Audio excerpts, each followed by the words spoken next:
Dad's RD4 is a true survivor. Let's take a look.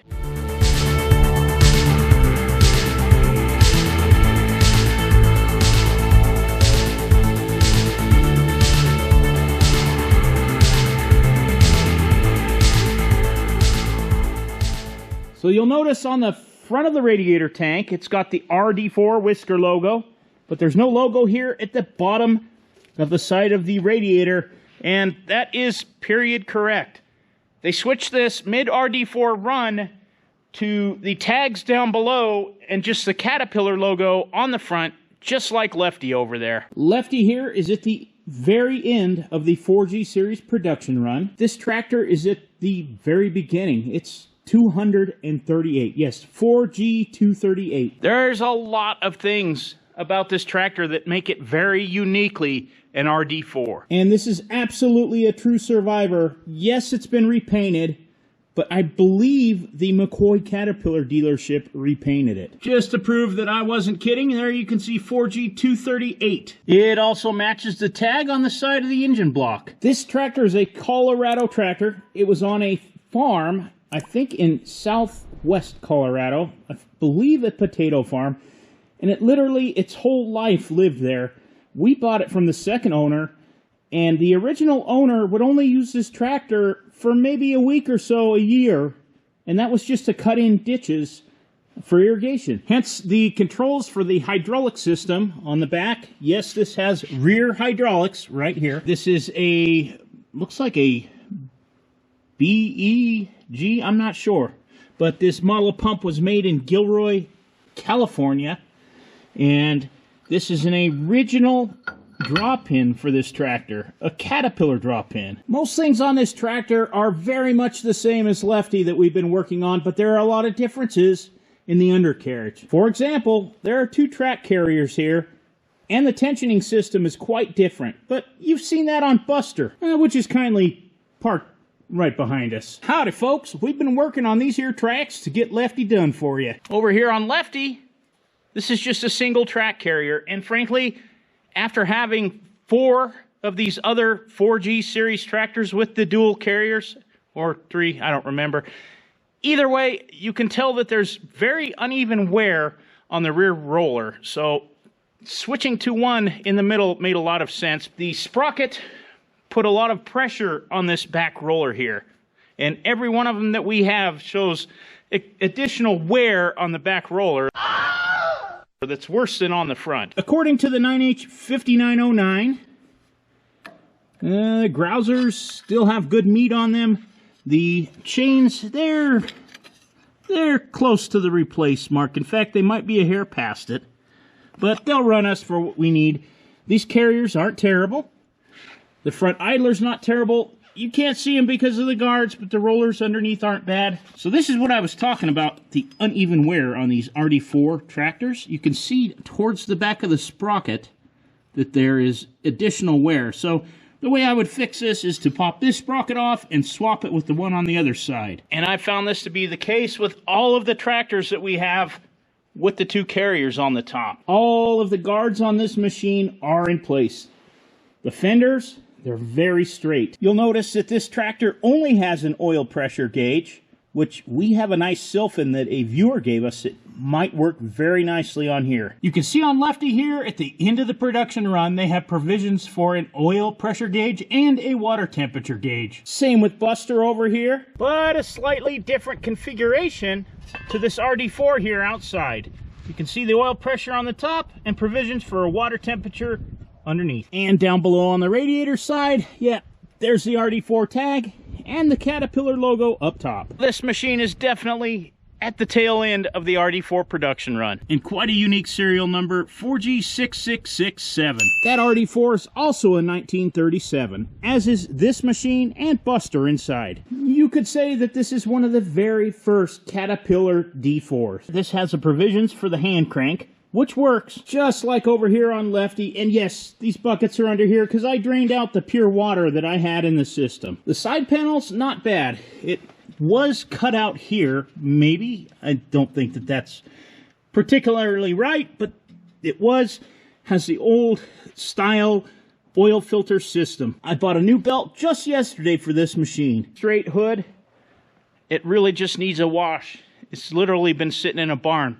But that's the beauty of this machine. It is a true survivor, and it has been inside its whole life, except for those few occasions when it was brought out to work. Has the original Sylphin fuel pressure gauge, and this is an upgraded fuel tower. That was something that we learned when we did the fuel system over there on Lefty. Very good compression on the pony motor, and check this out, folks. And this is why we believe that this machine probably has less than 2,000 hours. There's virtually no backplay in this pony motor flywheel. Very good compression. I've tried to turn it by hand, and when it comes on compression, I can't budge it. You can see here on the fender where the pull rope went through here. As per a viewer's suggestion, I got the 3M clear paint protecting cover to put on the fender here on Lefty. So I mentioned the fuel tower, which I think they called it a field upgrade.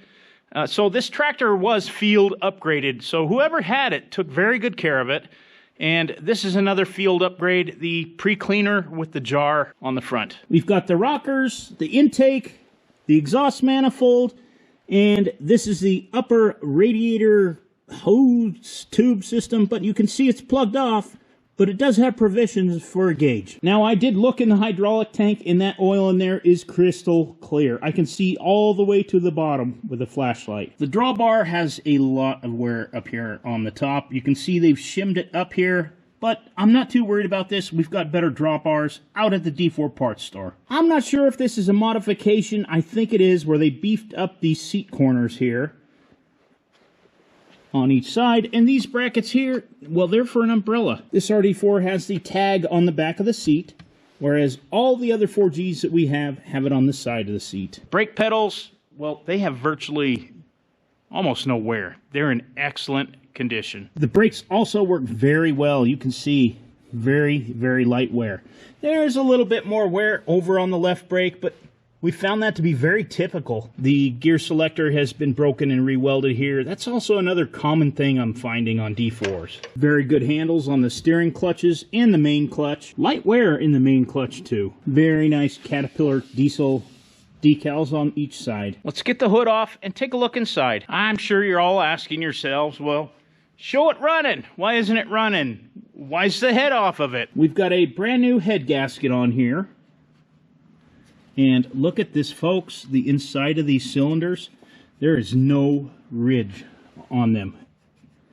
This engine is clean. These pistons look good. There's still cross-hatching in the cylinder walls that I can see. This thing is in excellent condition. And while we got this off of here, nope, this doesn't have the Eisman magneto. It has the later Bosch magneto, which I'm told is actually a better magneto. I don't know. I've never really dealt with them. Of course, these early pony motors have the open discharge exhaust. Now, this one is missing a little chunk out of the end, but that doesn't hurt anything. It's on this RD4, this different casting over the governor spring, too. This RD4 has the original to a 3317 block. That's the same in all of the other 4G series tractors that we have. Except for Lefty, you remember that that block is out of a 7J. But we still have the original block for Lefty. And the numeral code on this, the date that this block was manufactured, was the 2nd of October 1936. So the reason that the head is even off of here is it started puffing a little bit of white smoke. And if you'll remember, I pulled pre-combustion chambers out of a RD4 in an earlier video around Halloween time frame. Well, there was a little fold in one of the copper O-rings at the bottom of the pre-combustion chamber that was letting some coolant through into the system. Now, it was never using a lot, but we pulled all those out, cleaned them, resealed them. They've got all new gaskets, all new O-rings, and I actually helped install them only a couple of weeks ago. So here's that head, and all 4 of these are brand new, rebuilt, new old stock injectors. All of them, and I have the old set that came out of here that was still running fine. The valves have been ground. Everything has been redone. I believe our local Wagner dealer did some work on this. They've also put new freeze plugs in here. You might even notice There's a little bit of paint there that looks like it's off our other tractor, the real McCoy, and then that's because it is. He had one that was cracked, so I gave him a good one. The pony motor fuel tank, they've been working on cleaning it up. I bought some of the POR15 sealant. Check out that video when we did Lefty's tank. I'm going to do the same thing to this one. We've got the original Zenith shutoff valve for this tank right here. And some Highway Yellow 206 6417 aerosol paint that they have freshly painted it with. Now, that's Highway Yellow, and that matches this tractor very well, surprisingly. Which begs the question, what the heck did we paint Lefty with? Because that was called Highway Yellow too. As I discussed in the video where we were discussing paint for Lefty, they had a different paint manufacturer every year. This is closer to the older Canary Yellow that Caterpillar probably originally had, and I think that this RD4 actually had. Let me show you why. Over here on the sprocket, you can see there's that lighter yellow underneath. Now, that matches what we painted Lefty very, very well. Over here, I just had to point this out because it's so unique. This switch for the magneto shutoff is way different than the Eisman one we have. Now, I don't know if this is a later replacement. I'm guessing it was. You can see maybe where that rounder one was underneath. Either way, everything on here was very well maintained, upkept, updated parts. This thing is a true barn find, a true survivor. My dad has been absolutely giddy since he got this tractor. Another unique thing about the early RD4s is this fuel tank. And yes, this is original. The brass fuel cap is original, and Dad is just giddy about this. We love the old brass stuff. Now, this doesn't have the screen like the later ones do, and this has a kind of a square fuel gauge. It's not graduated anywhere on it. There's no markings, but you know what? It does the job. I find it very interesting to note that at no time in this tractor's life was it ever painted behind this pony motor fuel tank. Original radiator cap. You guys know I love those. Part of the story on this tractor is it was sold by the McCoy Caterpillar dealership, the predecessor to Wagner that we have here today. Wagner bought out McCoy, and they had a dealership in Durango where this tractor came out of. Right here we have a sold and serviced by McCoy Company Caterpillar in Colorado with the model and serial number. It's a decal that I guess just never got put on here. I don't know when this was made, where it came from, but this is definitely going to go on this tractor when we get it cleaned up. We also got some Caterpillar Club exhibit sheets from our Chapter 9, which is now gone. Sadly, they quit a year or so after I joined. It's kind of a shame because we love our Caterpillar stuff, and I really wanted to be part of this club, the local chapter, but it just isn't here anymore. We're going to get to the toolbox in just a minute, but I want to show you a few of the differences in the RD4 and when they changed. We're going to go back to the radiators and when they changed. So you can see that the tank number is a 2B9903 from 4G1 to 4G3964, and they kept that same tank number up here up to 4G6199. But at 4G6200, that's when they changed the top tank to the Caterpillar branded logo. That's also when the part number for what they call the plate, which is the side plate, 3B1409, well, that changed over here as well. So at that point, they went from the long Caterpillar down the side of the radiator tank to the shortened version that leaves provisions down here for a D4 tag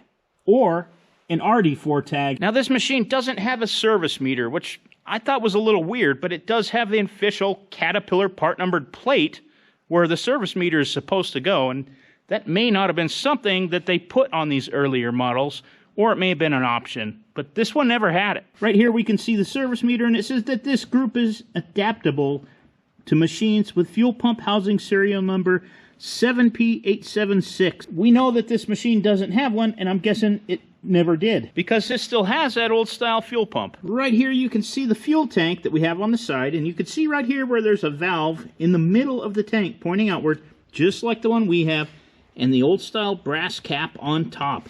Now this went from 4G1 to 4G2515, so Lefty right behind me and Buster to my left, they have the newer side tank and the newer cap. Another distinct difference on an RD4 as opposed to a D4 is behind the fuel tank here in the fender. On a D4, a later 4G or a later RD4, there's a hole in the fender for the drain to drop through. Obviously, this one doesn't have it because that drain is right here in the middle, as opposed to this one out here. Now, I had questioned myself about the D4 whisker logo. When did they start and when did they stop doing that? Well, I've got a little bit of a closer idea. Right here on 4G 7425, it has the D4 whisker logo on the back of the seat. Now, this is in 1937. And Buster over here, well, Buster's got the remnants of it up there, too.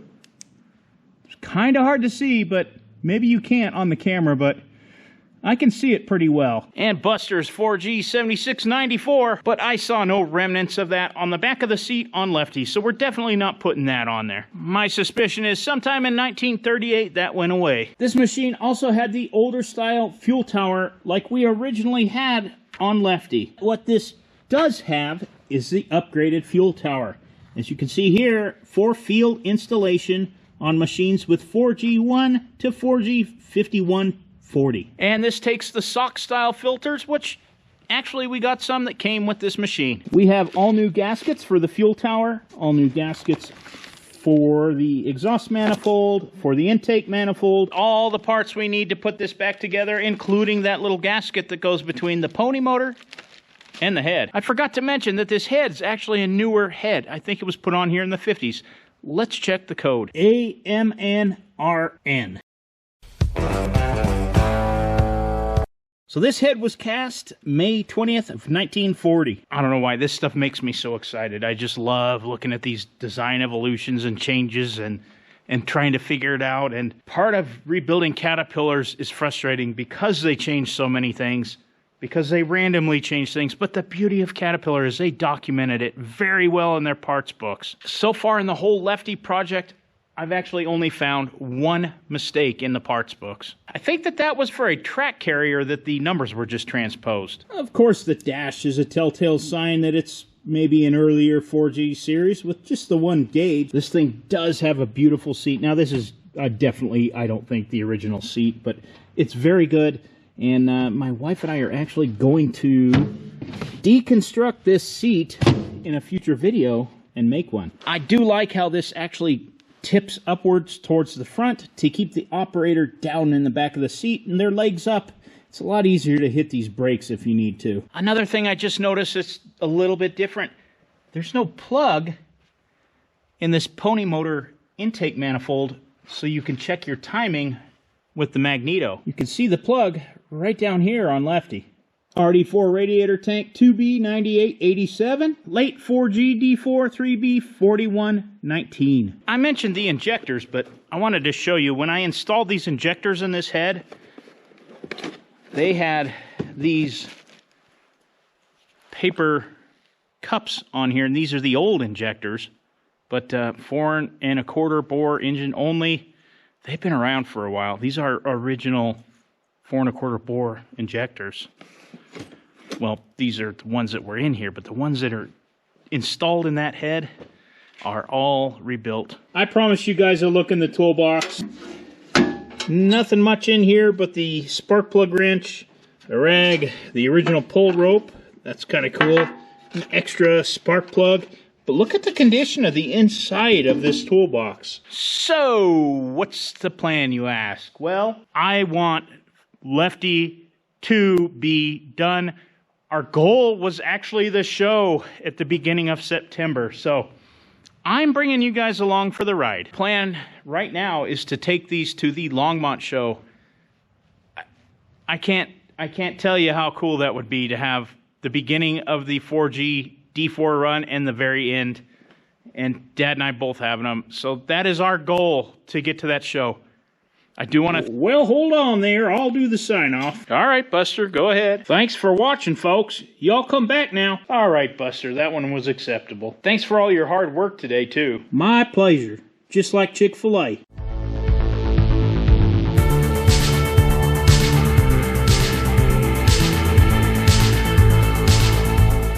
I got a question for you guys. We got a bunch of these with the parts. Anybody know what that is? We don't know what this is. If you know what this is, let us know. And this machine is at the berry. And this one has the one with the jar pre cleaner. The strawberry beer. Blah, blah. When I do these walk-arounds, I go really fast, and I go faster than I can talk. I think the day that we brought this home, Dad probably would have slept out here in the shop with it.